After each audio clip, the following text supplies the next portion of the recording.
কি গো শোনা, বেঙ্গলি পানি তোমার এই নাইটি গিট মারা কেন? দুটো নাইটিও তো কিনে দিতে পারো। একটু কাড়া বানিয়ে দেবে? সময় লাগবে, একটা কাজ করছি তো। ঘর গোছাতে বলেছো, ঘর গোছাচ্ছি, এখন বলছো কারা বানাতে। সবকিছু কোথা থেকে এরকম করে করবো? তাহলে মাকে বলবো?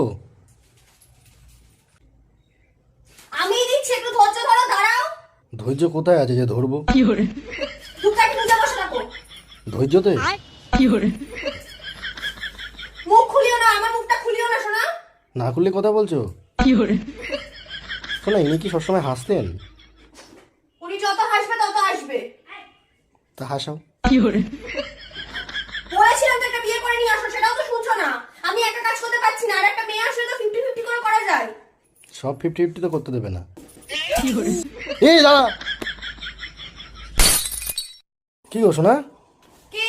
তোমার এই নাইটি গিট মারা কেন?